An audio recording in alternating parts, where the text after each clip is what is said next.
Welcome to common mind. So आज हम लोग सारा पेपर करने के बाद, सारा मैथमेटिक्स का पेपर जो था PYQs करने के बाद, आज हम आए हैं थोड़ा सा डिफरेंट टॉपिक पे बात करने, है ना। और वो टॉपिक हमारे एग्ज़ामिनेशन से ही रिलेटेड है।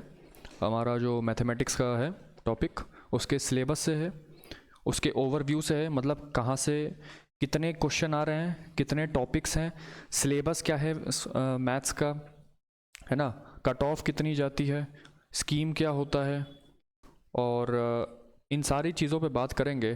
प्लस हम लोग यहाँ पे ना थोड़ा सिलेबस का जो है डिटेल्ड ब्रेकडाउन भी देखेंगे। हर एक चीज़ में आपको पार्ट्स और फेजेस में समझाया जाएगा, है ना, एकदम क्लियरली अच्छे से इसको देखिएगा, ठीक है ना। तो अभी ये जो हमारा वीडियो होने वाला है, ये 3 फेजेस में होगा, है ना।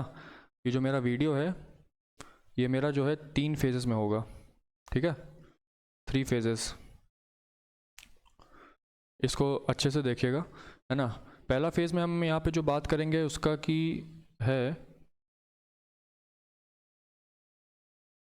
मतलब यहाँ पे हम स्कीम के बारे में बात करेंगे, scheme of the examination, scheme and cut off, है ना,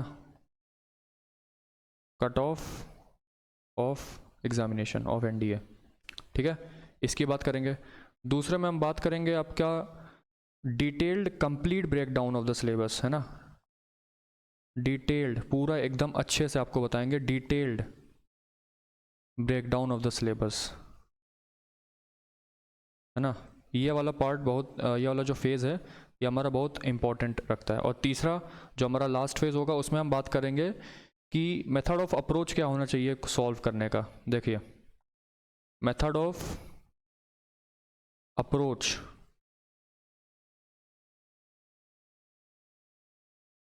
of questions for 2 category of students, है ना। यहाँ पे हमने स्टूडेंट्स को 2 कैटेगरी में मतलब कैटेगराइज किया है।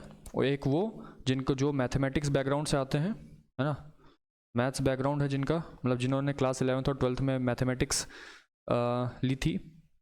और दूसरा जो है नॉन मैथ्स वाले, मतलब जो हमारे जो आर्ट्स के स्टूडेंट होते हैं उनके लिए, है ना, उनके लिए। तो जो तीसरा हमारा फेज़ होगा उसमें मैं ये बताऊंगा कि जो हमारे मैथ्स वाले स्टूडेंट हैं वो तो मैथमेटिक्स में अच्छे होंगे ही, तो उनको अपना स्कोर कैसे और मैक्सिमाइज़ करना है जिससे कि हम मेरा जो है एग्रीगेट कट ऑफ और मतलब एग्रीगेट मार्क्स और बढ़ जाए।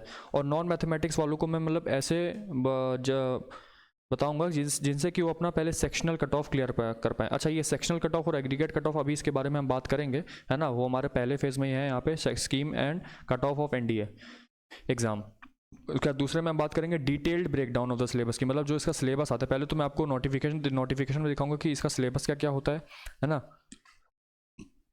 उस सिलेबस के बाद आपको एक ओवरव्यू देंगे कि अभी तक पिछले 5 साल में, यानी 2019, 20, 21, 22 और 23 में कितना क्वेश्चन आया, किस किस टॉपिक से क्वेश्चन आया, कितना क्वेश्चन आया, फिर हम उसका एक एवरेज लेंगे और उस एवरेज के हिसाब से हम एक अपना जो है एक एनालिसिस करेंगे कि हाँ किस किस टॉपिक पे ज़्यादा फोकस करना है और कौन सा टॉपिक कितना ज़्यादा वेटेज रखता है ना। जैसे कोई टॉपिक है आपका 45% वेटेज रखता है, कोई आपका इतना परसेंट वेटेज रखता है, जैसे 25%, कोई 15%, है ना। तो इस हिसाब से हम देखेंगे और उसके बाद हम पूरा उसका एवरेज निकालेंगे और उस एवरेज को रखने के बाद सबको हम एक तरह से कैटेगराइज करेंगे और आपको ये बताएंगे कि कैसे इसको अटेम्प्ट करना है, ठीक है। तो आइए हम शुरू करते हैं अपना। सबसे पहले हम बात करेंगे किस पे, हम बात करेंगे अपने scheme and cut off NDA, मतलब NDA एग्जामिनेशन का जो आपका वो होता है कि इसका स्कीम क्या क्या है, कैसे क्या होता है, और इसका कट ऑफ के बारे में जानते हैं, ठीक है। देखिए, दूसरा अभी हम बात करते हैं अपना इस वाले पे कि इसका क्या क्या स्कीम होता है, तो उस पर हम आते हैं, है ना। तो देखिए, आपका सभी को पता है, सभी के मतलब जब वो अप्लाई करते हैं फॉर्म में, अपने NDA फॉर्म जब अप्लाई करते हैं, सभी को पता होता है कि हाँ हमें 2 सब्जेक्ट्स का टेस्ट देना है ना, 2 सब्जेक्ट्स का बेसिकली। यहाँ मैं लिख देता हूँ, 2 सब्जेक्ट्स का टेस्ट होता है हमारा, है ना। मैथमेटिक्स का यहाँ लिख देते हैं, मैथ्स का और जीएटी का, जनरल एबिलिटी टेस्ट, ठीक है, इसका ये होता है, जीएटी बोलते हैं शॉर्ट में। तो इस वाले वीडियो में पहले मैं आपको बता देता हूँ इसका स्कीम क्या क्या होता है। इस वाले वीडियो में पर्टिकुलरली हम मैथमेटिक्स की बात करेंगे। जीएटी का मैं आपको सिर्फ एक ओवरव्यू देता हूँ कि हाँ कितना क्या क्या होता है।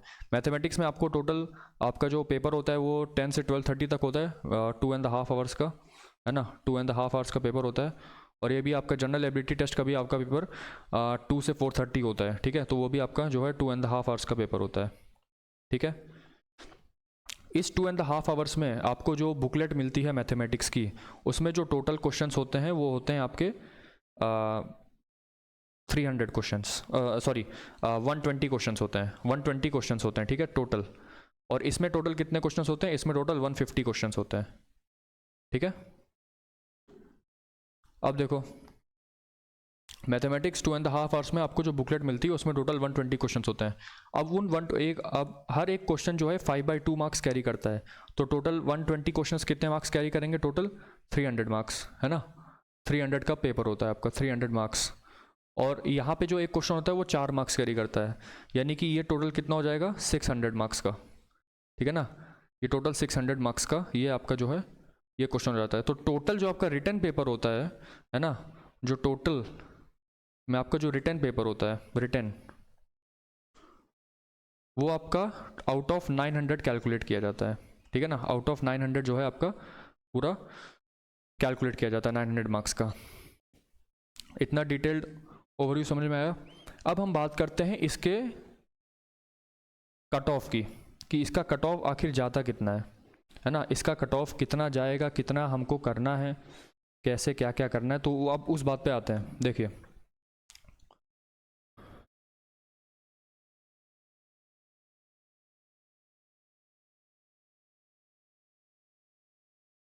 हाँ, अब देखिए यहाँ पे अगर आप एग्जामिनेशन देने जा रहे हो तो उसको पास करने के लिए एक डेफिनेट कट ऑफ तो आपको क्लियर करना पड़ेगा। तो यहाँ पे कट ऑफ जो है 2 तरीके की होती है, इसमें आपको थोड़ा सा समझना पड़ेगा। कट ऑफ यहाँ पे जो होती है हमारी वो 2 तरीके की होती है। There are 2 types of cut offs. One is aggregate cut off, ये तो सभी को पता होता है कि हाँ भाई टोटल हमें कितना लाना है, मिनिमम कितना लाएं कि हमारा एग्रीगेट पूरा हो जाए। लेकिन एग्रीगेट के साथ साथ एक कट ऑफ और होती है जिसको हम कहते हैं सेक्शनल कट ऑफ, सेक्शनल या सब्जेक्ट वाइज कट ऑफ, है ना, सब्जेक्ट वाइज कट ऑफ ये होती है, ठीक है। अभी जो रिसेंटली, मतलब रिसेंटली क्या, जनरली मैं बोल रहा हूँ, जनरली वैसे तो आपके जो नोटिफिकेशन होता है एनडीए का उसमें लिखा होता है कि हाँ एक कट ऑफ डिसाइड करने का जो डिस्क्रिशन होता है वो यूपीएससी के पास होता है। लेकिन जनरली ये देखा गया है मतलब पेपर्स में कि अगर आप एग्रीगेट में, एग्रीगेट मतलब टोटल में यदि आप 45% कर लेते हैं, 45% ऑफ 900, आउट ऑफ 900 की बात कर लो 45%, तो 45% इसका कितना हो जाएगा? 405 मार्क्स, है ना, टोटल 405। मतलब कहने का मतलब ये है कि रफली अराउंड अगर आप 400 प्लस लाते हैं, अगर आप 400 प्लस लाते हो तो आपका एग्रीगेट कट ऑफ निकल जाएगा, आप एक सेफर साइड में हो। वैसे तो कट ऑफ ऊपर नीचे थोड़ी बहुत हो सकती है, लेकिन आप ये श्योरिटी मान के चलिए कि यदि आपका 400 या 400 से ज़्यादा आ रहा है, मतलब 400, 405 या उससे ज़्यादा आ रहा है, तो आपका एग्रीगेट कट ऑफ तो निकल गया। लेकिन ज़रूरी नहीं है कि अगर आप 400 या 405 ला रहे हैं तो आपका मेरिट, आपका जो है रिटर्न में जो रिजल्ट आता है उसमें लिस्ट में आपका जो रोल नंबर आ जाए, ऐसा नहीं है। उसके लिए आपको सेक्शनल कट ऑफ भी क्लियर करना पड़ता है। मतलब सेक्शनल मतलब अब देखो यहाँ पे टोटल 2 सब्जेक्ट होते हैं हमारे पास, है ना, मैथमेटिक्स और जीएटी, है ना, मैथमेटिक्स और जीएटी हमारे पास होते हैं। तो ये जो है आपको सेक्शनल और सब्जेक्ट वाइज कट ऑफ भी क्लियर करना पड़ता है, इंडिविजुअलिज्म जिसको बोलते हैं, है ना। तो इसमें जो आपका होता है, इसमें आपका 25% इन ईच सब्जेक्ट वाला क्राइटेरिया होता है, 25% इन ईच सब्जेक्ट, ये ठीक है ना, 25% इन ईच सब्जेक्ट। अब ये क्या होता है तो इसको देखते हैं ध्यान से। देखिए 25% इन ईच सब्जेक्ट का मतलब समझिए। अब इसमें जो मैथ्स होती है वो हमारी 300 मार्क्स की होती है। अगर आप उसका 25% निकालोगे तो 75 मार्क्स बनता है, 75 मार्क्स। और यदि आप इसका निकालते हो GAT का, तो GAT का 25% कितना हो जाएगा, मतलब 600 का पेपर होता है, तो उसमें टोटल कितना हो जाएगा, 150 मार्क्स, है ना, 150 मार्क्स, है ना। तो अगर आप इतने मार्क्स इसमें मैथमेटिक्स में, अगर आप मतलब ऐसे तो 75 फिक्स्ड नहीं है, बदल सकता है हर साल, लेकिन जनरली मैं एक एवरेज मान के चल रहा हूँ कि यदि आप मैथ्स में 75% लाते हो, एक तो क्राइटेरिया होता है कि 25% आपको जो है हर एक सब्जेक्ट में लाना है। तो जनरली आपको मैथ्स में अगर आप 75 या उससे ज़्यादा ला रहे हैं, या फिर 80 या उससे ज़्यादा ला रहे हो, और GAT में यदि आप 150 या 155 से ज़्यादा लाते हैं, तो आपका सेक्शनल कट ऑफ क्लियर हो जाएगा, है ना। तो यहाँ पे दोनों चीज़ें रखनी है। अगर आपने सपोज सेक्शनल कट ऑफ इसका भी क्लियर कर दिया, इसका भी क्लियर कर दिया, लेकिन अगर आप इसको टोटल जोड़ोगे तो ये आपका 225 आ रहा है, तो लेकिन आपको फिर आपका एग्रीगेट क्लियर नहीं होगा। और सपोज यदि आपका एग्रीगेट क्लियर हो गया, तो आपका हो सकता है कि सेक्शनल में से कोई एक सब्जेक्ट रह जाए। मान लो आपने GAT में तो कर लिया किसी तरह, लेकिन आप मैथ्स में अगर नहीं कर पाए, तो यहाँ पे दोनों चीज़ें चलती हैं, है ना। तो आपको दोनों चीज़ें यहाँ पे लेके चलना है कि मुझे सेक्शनल कट ऑफ भी क्लियर करना है, इसमें सब्जेक्ट 75 मार्क्स, और यहाँ पे GAT में 150 मार्क्स, इसको तो क्लियर करना ही करना है। और साथ में मैं एग्रीगेट में लेके चलूँगा। ऐसे तो एग्रीगेट आपका 360 370 पे हो जाता है, लेकिन ऑन अ सेफर साइड हम ये मान के चल रहे हैं कि हाँ हमें 400 प्लस लाना है, तब जाके आप सेफर साइड पे रहोगे। कट ऑफ हर साल वेरी ऊपर नीचे करती रहती है, लेकिन वो है आपका कि ये 400 प्लस पे आप एक सेफर साइड पे हैं, ठीक है। तो ये आपकी जो है कट ऑफ जाती है। तो ओवरऑल यदि हम बात करें तो आपको सिर्फ और सिर्फ यदि कट ऑफ क्लियर करने की बात है तो 400 प्लस लाना है आउट ऑफ 900, तो आपका वो क्लियर हो जाएगा। Including you have to keep surety in mind that you have to cut off, you have to clear this sectional cut off as well, ठीक है ना। ये है मेरा पूरा ओवरव्यू, पूरे एग्जामिनेशन का जो है ओवरव्यू होता है, ठीक है ना। इसमें हमने एग्रीगेट की बात की, हमने इसमें सेक्शनल कट ऑफ की बात की, तो हमारा फेज़ 1 यहाँ पे अभी इस वीडियो का जो फेज़ 1 था वो अभी ओवर हो गया। अब हम आते हैं फेज़ 2 पे। फेज़ 2 क्या कहता है? फेज़ 2 अभी हम डिस्कस करेंगे सिलेबस की, कि मैथ्स में सिलेबस क्या होता है, पूरे सिलेबस का हम जानेंगे। पहले तो उसका आउटलेट जानेंगे, पूरा आउटर जो लाइनर होता है कि हाँ सिलेबस में क्या क्या होता है, और उसके बाद हम इसमें जो है उसका कंप्लीट ब्रेकडाउन करेंगे ही, ईच एंड एवरी पॉइंट का अच्छे से एनालिसिस करेंगे। उसके बाद हम उसका स्टैटिस्टिक्स भी देखेंगे कि कितना कौन कौन से टॉपिक से पिछले 5 साल में कितने क्वेश्चन आए, उन सब का एवरेज निकाल के फिर हम उस पर बात करेंगे कि किस पे ज़्यादा आपको फोकस करना है। 2 टाइप्स के स्टूडेंट्स के लिए, एक फॉर मैथमेटिक्स बैकग्राउंड और एक फॉर नॉन मैथमेटिक्स बैकग्राउंड, है ना। तो इस सिलेबस का जो मेन मोटिव है हमारा वो सिलेबस के ब्रेकडाउन पे ही है ना। एक अच्छे से सिलेबस का आपको एक अच्छा एनालिसिस देते हैं, ठीक है। अब चलिए, हाँ, तो सबसे पहला जो आता है हमारे पास वो आता है अलजेब्रा। अच्छा, एक बात और बता दूं मैं आपको कि इस पेपर की एक ख़ास बात होती है, और वो ख़ास बात क्या है कि आपके टोटल 120 क्वेश्चंस होते हैं। उस 120 क्वेश्चंस में से पहले के जो 50 क्वेश्चंस होते हैं, और फिर जो बीच के 20 क्वेश्चंस, फिर 30 क्वेश्चंस और फिर 20 क्वेश्चंस। हालांकि ये मैं आपको बाद में बताऊंगा कि इसकी बहुत बड़ी खासियत होती है ना, ये आपको कैसे कैसे यूपीएससी ने इसको पेपर वो सेट करता है जिससे कि आपको पता लगे कि हाँ मैं इस टॉपिक से पढ़ सकता हूँ। बहुत ही अच्छे से उसको उन लोगों ने किया है, ये बात मैं आपको आगे बताऊँगा। पहला जो हमारे पास आता है वो आता है अलजेब्रा का, ठीक है। अब देखिए अलजेब्रा,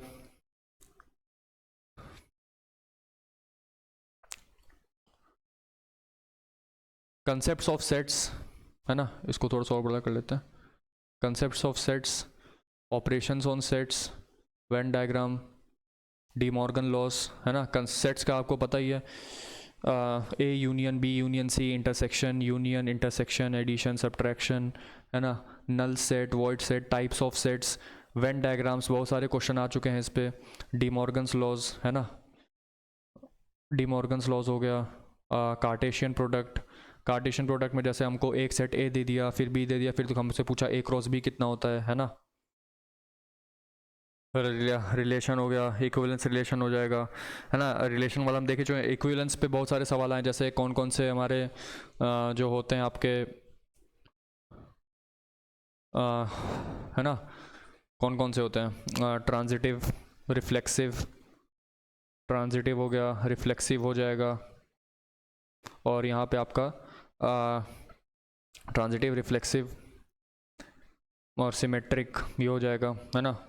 कंसेप्ट्स ऑफ सेट्स हम देख चुके हैं, डी मॉर्गन्स लॉज भी ऑलरेडी हम देख चुके हैं, ये भी आपको बहुत इंपॉर्टेंट रखता है, ये भी इंपॉर्टेंट है ना। रिप्रेजेंटेशन ऑफ रियल नंबर्स, ये वाला भी अच्छा खासा है। Complex numbers basic properties, complex number की यदि बेसिक प्रॉपर्टीज़ की बात करें, जैसे हम आपका कौन कौन सी प्रॉपर्टी हो जाती है?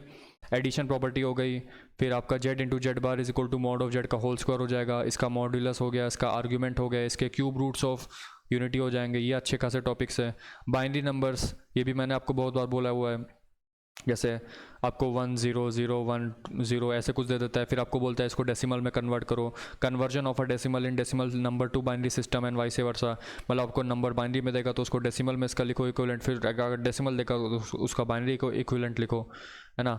Arithmetic mean, geometric, harmonic progressions, quadratic equations with real coefficients, solution of linear equations of two variables या in equation of two variables by graphs, है ना। Permutation, combination, binomial theorem and its applications, logarithms and their application, logarithms वाला भी important है, ये भी, इसके भी 2-3 क्वेश्चन आते हैं। Conversion of a number in decimal number two binary, ये सब ना, ये सारे जितने भी हैं आपके, ये आपका अलजेब्रा में पूरा कवर होता है, और ये आपका जो अलजेब्रा है वो मेजर चंक है आपके पेपर का, वो कवर करता है। ऑलमोस्ट ये आपका 30% 30 to 35% आपका जो है 30% ये आपका पूरा लेता है अच्छे से, ठीक है। तो ये सारे जो हैं आपको ये सब अच्छे से होना चाहिए। नेक्स्ट पे आते हैं, नेक्स्ट वाला जो टॉपिक होता है मेरा मैट्रिसेस एंड डिटरमिनेंट्स। हालांकि इसमें ज़्यादा क्वेश्चन तो नहीं आते, इसमें आपके 8 से 9 क्वेश्चन आते हैं, लेकिन आपको ये मतलब आपको अगर याद हो अच्छे से तो सारे के सारे 8-9 क्वेश्चन आप कर सकते हो। जैसे टाइप्स ऑफ मैट्रिसेस क्या क्या, कौन कौन सी मैट्रिसेस होती हैं, जैसे कॉलम मैट्रिक्स हो गई, रो मैट्रिक्स हो जाती है, और आपका null matrix, scalar matrix, involutory matrix, involutory, diagonal matrix हो जाएगा, और आपका क्या क्या बहुत सारी मैट्रिक्स होती है, आप यहाँ भी लिख सकते हो। डायगनल मैट्रिक्स हो जाएगा, और निलपोटेंट मैट्रिक्स, निलपोटेंट और आपका आइडेम्पोटेंट, और भी बहुत सारी ऑर्थोगोनल, है ना, बहुत सारी मैट्रिसेस होती है। तो वो टाइप्स ऑफ मैट्रिसेस आपसे पूछ सकता है, आपको याद होना चाहिए। जैसे hermitians, skew hermitian, symmetric matrix, skew symmetric matrix, adjoint matrix, ये कोफैक्टर मैट्रिक्स, है ना, ये सब आपको पता होना चाहिए। Singular matrix, non singular matrix, है ना, ये सब आपका जो है टाइप्स ऑफ मैट्रिक्स में आता है। यहाँ पे मैं आपको ओवरव्यू दे रहा हूँ, अभी आपको फर्दर ब्रेकडाउन भी करते हैं। ऑपरेशन मैट्रिक्स मतलब एडिशन, मल्टीप्लिकेशन या सब्ट्रैक्शन, ये सब। डिटरमिनेंट ऑफ मैट्रिक्स, ये भी डिटरमिनेंट का बहुत अच्छा वेटेज आता है ना, डिटरमिनेंट भी अच्छा खासा आता है। बेसिक प्रॉपर्टीज ऑफ डिटरमिनेंट से आपको याद होना चाहिए, जैसे कॉलम ऐड कर सकते हैं, रो भी ऐड कर सकते हैं, है ना। अगर 2 कॉलम सेम हो जाए या 2 रो सेम हो जाए तो उसकी वैल्यू 0 आती है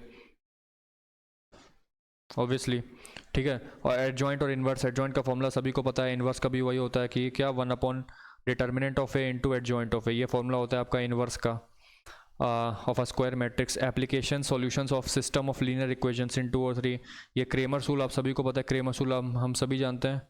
and by matrix method, Cramer's rule में वही आपका होता है कि हमसे कंसिस्टेंसी के बारे में कमेंट किया जाता है। कंसिस्टेंसी क्या है, जैसे कोई 3 हमको इक्वेशंस दिए हुए हैं, उन 3 इक्वेशंस में से हमें उसकी कंसिस्टेंसी पे कमेंट करना है कि वो कंसिस्टेंट है कि नॉन कंसिस्टेंट है, कि कंसिस्टेंट एंड डिपेंडेंट है कि इंडिपेंडेंट है, ये सब, है ना।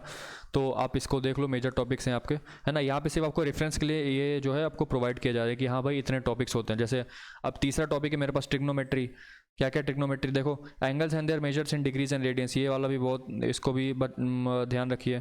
जैसे आपको पता है कि 180 डिग्री पाई रेडियन होता है ना। तो ऐसे जो है इंटर कन्वर्जन हमेशा याद रखा जाता है कि अगर कभी 1 डिग्री में दिया हो तो उसको रेडियन में कैसे लिखते हैं, रेडियन में दिया हो तो डिग्री में कैसे लिखते हैं, ठीक है। तो ऐसे ऐसे आपको याद रखना है। Trigonometric ratios, sine cos tan cot sec cosec. Trigonometric identities, sum and difference formula, कैसे sine square theta plus cos square theta 1 होता है, 1 plus tan square theta sec square theta होता है, 1 plus cot square theta cosec square theta होता है। तो वही सब बोल रहा है, सम एंड डिफरेंस वाली प्रॉपर्टीज़।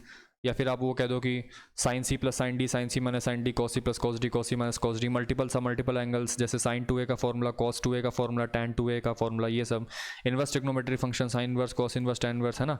और ये वाला अच्छा है है ना। एप्लीकेशंस भी इसकी आती हैं अच्छी खासी, applications of Heights and distances, properties of triangles, ये वाला भी इंपॉर्टेंट रखता है ना। सिर्फ आपको ऐसा ही नहीं कि आपको सिर्फ सब्जेक्ट से पढ़ना है, उसके एप्लीकेशंस को भी ध्यान देना है। उसका एप्लीकेशंस आता है, इसके भी 2-3 अच्छे अच्छे क्वेश्चन आते हैं, है ना। जैसे हाइट्स डिस्टेंस का अप्रोच या प्रॉपर्टीज़ ऑफ ट्राइंगल्स, इससे अच्छे क्वेश्चन आते हैं। प्रॉपर्टीज़ ऑफ ट्राइंगल्स कह दो या सॉल्यूशन ऑफ ट्राइंगल्स कह दो ना, साइन रूल, कोसाइन रूल, वो सब आता है। नेक्स्ट हमारा आता है analytical geometry of 2 and 3 dimensions, यानी कि अगर सिंपल भाषा में कहें तो 2D ज्योमेट्री और 3D ज्योमेट्री। 2D ज्योमेट्री हम सभी पढ़ के आते हैं, हमें कोई ज़्यादा वो होता नहीं है। Rectangular Cartesian system of coordinates, मतलब एक्स और वाई कोऑर्डिनेट जो आप ऐसे बनाते हो। डिस्टेंस फॉर्मूला मतलब 2 पॉइंट्स के बीच का डिस्टेंस हो जाएगा, है ना, 2 पॉइंट्स के बीच का जो कोई डिस्टेंस। फिर equation of a line in various forms, ये भी आपको पता है ना। Slope form, slope intercept form, 2 point form, 1 point form, angle between 2 lines, ये वाला फॉर्मूला भी हम सभी को पता होता है। Distance of a point from a line, ये भी पता होता है। Equation of a circle in standard and in general form, ये भी आपको याद होना चाहिए। फिर पैराबोला, एलिप्स और हाइपरबोला के स्टैंडर्ड फॉर्म और उनकी इसेंट्रिसिटी। इसेंट्रिसिटी पे मैं यहाँ पे मार्क करूँगा बिकॉज ये अच्छा आता है ना, ये इसेंट्रिसिटी का, eccentricity in axis of a conic point. अब देखिए ये जो यहाँ से लेकर यहाँ तक आपका जो है 2D तक का था, ठीक है। यहाँ से लेकर यहाँ तक जो है आपका 2D है, और फिर यहाँ से लेकर यहाँ तक जो है आपका 3D है। 3D में हमको कन्फ्यूजन होती है, दिक्कत होती है, तो है ना, मैं आपको बताऊंगा कि वो स्टूडेंट्स जो मैथमेटिक्स बैकग्राउंड से नहीं है वो उनको क्या क्या अटेम्प्ट करना चाहिए जिससे कि वो अपना सेक्शनल कट ऑफ क्लियर कर पाए। बिकॉज उनका जीएटी तो मतलब एक तरह से अच्छा ही होता है, बिकॉज उसमें ज्योग्राफी, फिजिक्स, हिस्ट्री आते हैं, तो बच्चे कर ले जाते हैं। Point in a 3 dimensional space, distance between 2 points, जैसे हम यहाँ पे डिस्टेंस फॉर्मूला 2 पॉइंट्स के बीच का निकालते हैं, सेम टू सेम बस यहाँ पे भी 3 पॉइंट्स के बीच का, 2 पॉइंट्स के बीच का निकालेंगे, जेड कोऑर्डिनेट और ऐड हो जाएगा। डायरेक्शन कोसाइज एंड डायरेक्शन रेशियोज, ये वाला बहुत इंपॉर्टेंट रखता है। ये आपका डायरेक्शन कोसाइज एंड डायरेक्शन रेशियोज, ये बहुत इंपॉर्टेंस रखता है। इक्वेशन 2 पॉइंट्स या लाइन की इक्वेशन होती है, जब 2 पॉइंट से कोई लाइन जो है 3 डायमेंशन पास करी होती है, उसको कैसे लिखते हैं, है ना। उसके बाद क्या होता है, direction cosines and direction ratios, equation of a plane and line इन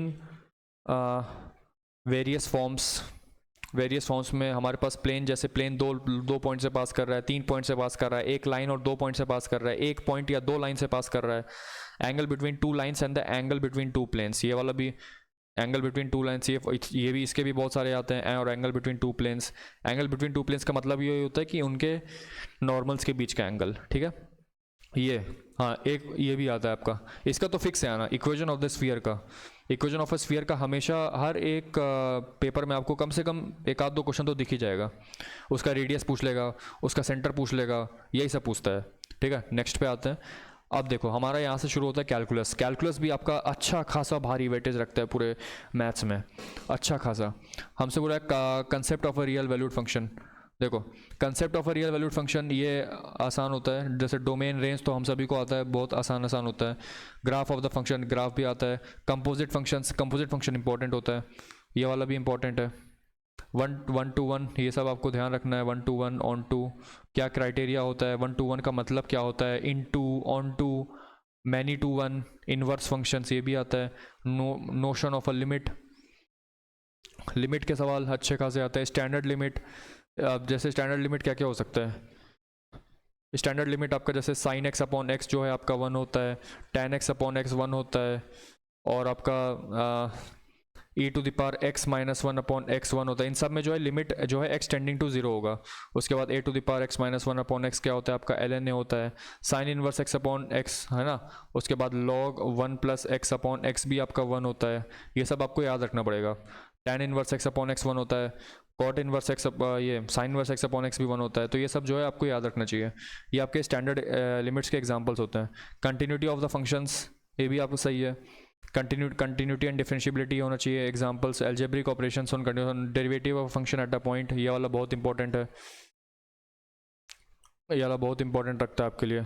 ये derivative of function at a point, geometrical and physical interpretation of derivative, applications, ये एप्लीकेशंस बहुत फ़ायदेमंद होता है। Derivatives of sum product and coefficient, मतलब sum product and coefficient of functions, ये तो हम सभी को इसका फॉर्मूला पता ही होता है कि पहले को छोड़ो दूसरे को डिफरेंशिएट करो, फिर दूसरे को छोड़ो पहले को डिफरेंशिएट करो। Derivative of function with respect to another function, ये वाला भी बहुत, इसके केस भी बहुत हमने देख लिया है। With respect to another function, ये वाला। Derivative of a composite function, ये भी ऑलरेडी हम देख चुके हैं। Second order derivatives, increasing and decreasing, ये वाला बहुत इंपॉर्टेंट रखता है। एप्लीकेशन ऑफ डेरिवेटिव्स, एप्लीकेशन जहाँ जहाँ भी एप्लीकेशन आ रहा है ना, उसका एक सवाल तो आना ही आना है पूरे क्वेश्चन में। Application of derivatives in problems of maxima and minima, maxima minima का एप्लीकेशन हमेशा आपके पेपर में रहेगा, हमेशा इंपॉर्टेंट रखता है ये वाला। दिस इज इंपॉर्टेंट, ये वाला इंपॉर्टेंट है ना। ये सब जो है आपका इंपॉर्टेंट, जहाँ जहाँ पे मैंने हाईलाइट किया वो वाले क्वेश्चंस मतलब आते हैं और रिपीट होते रहते हैं, मतलब उनका जनरली वो आते ही हैं, ठीक है। नेक्स्ट वाले पे आए तो देखें तो वो integral calculus and differential equation होता है। ये यहाँ से लेकर यहाँ तक आपका पूरा इंटीग्रल कैलकुलस का है, इंटीग्रल कैलकुलस है ना, और यहाँ से लेकर यहाँ तक आपका डिफरेंशियल इक्वेशंस का है, differential equations, integration as inverse of differentiation, ये भैया ये तो आता ही है, ये तो प्राइम इंपॉर्टेंस रखता है। Integration by substitution and by parts भी आता है ये।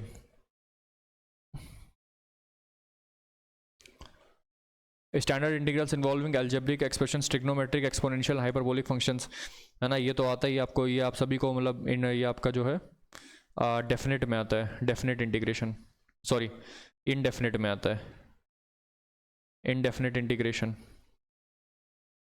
और यहाँ से लेकर यहाँ तक अगर इसकी बात करें इवैल्यूएशन वाला, और evaluation of definite integrals determine the areas of the planes, regions bounded by the curves and their applications, ये होता है बेसिकली, है ना। ये आपका इनडेफिनेट होता है और ये वाला आपका जो है डेफिनेट हो जाता है, ठीक है। अच्छा अगला आता है हमारे पास ये ऑर्डर और डिग्री, ये बहुत ही इंपॉर्टेंट रखते हैं, हमेशा हर एक पेपर में आते हैं, कम से कम 3-4 क्वेश्चन आपको इसके दिख ही जाएंगे, 3-4 क्वेश्चन आपको दिख ही जाएंगे इसके ऑर्डर और डिग्री के। कोई डिफरेंशियल इक्वेशन दे दिया, इसका ऑर्डर पूछ दिया, इसका डिग्री पूछ दिया। अच्छा डायरेक्ट ना देखे, कभी इनडायरेक्ट पूछ देता है ना। फिर formation of a differential equation, इसका फॉर्मेशन भी अच्छा खासा पूछता है, 2-3 सवाल इसके आते रहते हैं। General and particular solution of a differential equations, solution of first order and first degree differential equations.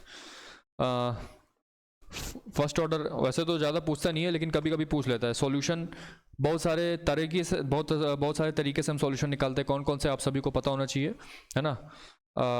जैसे एक होता है मेरे पास वेरिएबल सेपरेबल, जैसे हमसे पूछा है ना, जनरल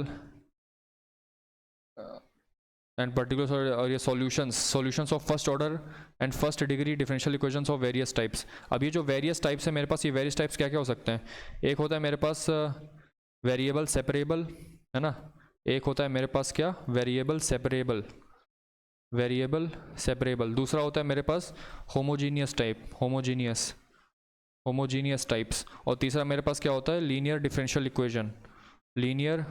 इक्वेशन, और चौथा जो कि नॉर्मली कभी कभी आता नहीं है, बहुत रेयर केसेस में आता है, मतलब आज तक तो कभी आया नहीं, आगे आ सकता है, वो होता है आपका बर्नौली डिफरेंशियल इक्वेशन। प्राइमरी जो हमारे आते हैं वो बेसिकली इसी पे आते हैं, 1, 2 और ये 3, वेरिएबल सेपरेबल, होमोजीनियस और लीनियर डिफरेंशियल इक्वेशन, है ना। जो वेरियस टाइप्स की इसने बात की है वो बेसिकली इन्हीं तीनों की बात की है, उनके एग्जांपल सहित। Application in problems of growth and decay, ये भी आपका आता है लीनियर डिफरेंशियल इक्वेशन का, जो वो आता है आपका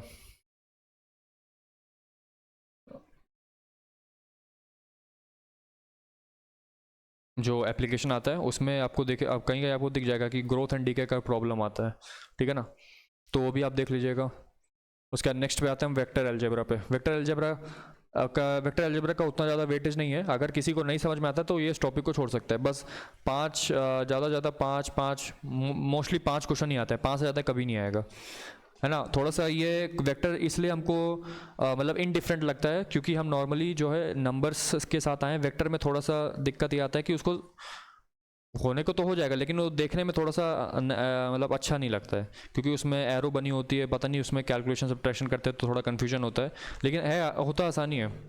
जैसे vectors in 2 and 3 dimensions, magnitude direction, ये वेक्टर के 2 प्राइम इंपॉर्टेंस रखने वाले कंपोनेंट्स होते हैं। किसी भी एक वेक्टर के बात करें तो 2 हमारे पास होते हैं, मैग्नीट्यूड और डायरेक्शन। अब चूंकि इसमें एक कंपोनेंट डायरेक्शन ऐड हो जाता है तो इसलिए हमें थोड़ी सी कन्फ्यूजन होती है, बाकी मैग्नीट्यूड से तो हम मैथमेटिक्स में मैग्नीट्यूड ही सब कुछ है। Unit and null vectors, addition of vectors, scalar multiplication. Scalar मतलब क्या होता है, कोई any constant number, any constant number, ठीक है। स्केलर और डॉट प्रोडक्ट ये इंपॉर्टेंट रखता है आपका। स्केलर प्रोडक्ट और डॉट प्रोडक्ट, फिर यहाँ पे वेक्टर प्रोडक्ट और cross product of two vectors, ये इंपॉर्टेंट एप्लीकेशंस यहाँ पे भी मैंने आपको बहुत बार दिखाया क्या क्या, कि यहाँ पे force and movement of a force and in geometrical problems. जब देखिए इसको कहने का मतलब क्या है, इसका मतलब ये है कि जो फोर्स होता है, work done by the force क्या होता है, फोर्स वाला वेक्टर होता है, उसका हम डॉट लेते हैं डिस्प्लेसमेंट वेक्टर के साथ, ये सब हम फिजिक्स में पढ़ के आते हैं। उसके बाद जो मूवमेंट ऑफ द फोर्स होता है जिसको हम टॉर्क के नाम से भी जानते हैं, वो आपका होता है क्या, ये R vector cross F vector. यहाँ पे आपको जैसे डॉट प्रोडक्ट लगा यहाँ पे इसका एप्लीकेशन हो गया डॉट प्रोडक्ट का, यहाँ पे इसका एप्लीकेशन हो जाएगा किसका, क्रॉस प्रोडक्ट का, है ना, वेक्टर प्रोडक्ट का, है ना। ये सब। और ज्योमेट्रिकल प्रॉब्लम्स में आपको क्या क्या होता है, ज्योमेट्रिकल प्रॉब्लम्स आपके वो आते हैं जैसे एरिया ऑफ द ट्रायंगल हो जाएगा आपका, एरिया ऑफ ट्रायंगल, है ना, फिर area of parallelogram, area of any quadrilateral whose diagonals are given, area of any quadrilateral. Diagonals वाला क्या फॉर्मूला होता है, half into cross product of diagonals. Area of the triangle होता है half into cross product of any two adjacent sides, और parallelogram क्या होता है, cross product of adjacent sides, बस, है ना। तो ये सब आपको ध्यान रखना पड़ेगा, अच्छी चीज़ें हैं, बस यही है कि आपको इसमें ज़्यादा कुछ वो नहीं करना है। 5 क्वेश्चन आते हैं, अगर आपको छोड़ना तो आप छोड़ सकते हो, क्योंकि इसमें बहुत बच्चे इसको नहीं कर पाते हैं, थोड़ा सा अपर साइड में होता है, लेकिन कभी कभी आसान भी आ जाता है। नेक्स्ट आता है हमारा जो लास्ट सेक्शन होता है मैथ्स का, वो होता है स्टैटिस्टिक्स एंड प्रोबेबिलिटी का, जो कि इस पूरे पेपर का सबसे ईजीएस्ट टॉपिक होता है, और ये स्कोरिंग होता है, चाहे आप मैथमेटिक्स बैकग्राउंड से हैं चाहे नहीं है। एटलीस्ट आपने क्लास टेंथ तक जो आपने प्रोबेबिलिटी और स्टैटिस्टिक्स पढ़ा है, थोड़ा सा 11th में अगर कुछ और फार्मूला रिवाइज कर लोगे, डायरेक्टली फार्मूला बेस्ड आते हैं स्टैटिस्टिक्स में, है ना। स्टैटिस्टिक्स में अगर 10-12 सवाल आते हैं तो आप तुरंत उसको कर ले जाओगे। जैसे मान लो, और कुछ ऐसे सवाल होते हैं जो स्टैटिस्टिक्स से होते ही नहीं, जो कि नॉर्मल सीधे कॉमन उस पर आते हैं आपके कॉमन थ्योरी पे, जैसे क्लासिफिकेशन ऑफ डाटा हो गया, frequency distribution, cumulative curve, frequency distribution, ये इंपॉर्टेंट रखता है।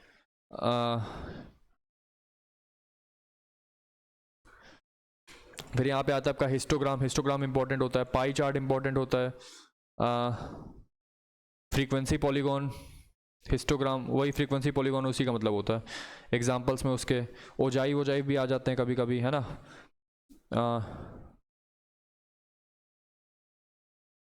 Ogive, measures of central tendency, mean, median, mode, variance, standard deviation.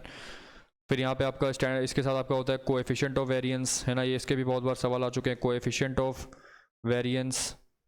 Regression का अच्छा खासा सवाल आता है, इसने इसको साइड में दिया, लेकिन ये बहुत इंपॉर्टेंट रखता है, बहुत ज़्यादा इंपॉर्टेंस रखता है ये वाला रिग्रेशन। कोरिलेशन एंड रिग्रेशन, ये भी दोनों अलग से पूरा इसका चैप्टर ही होता है ना।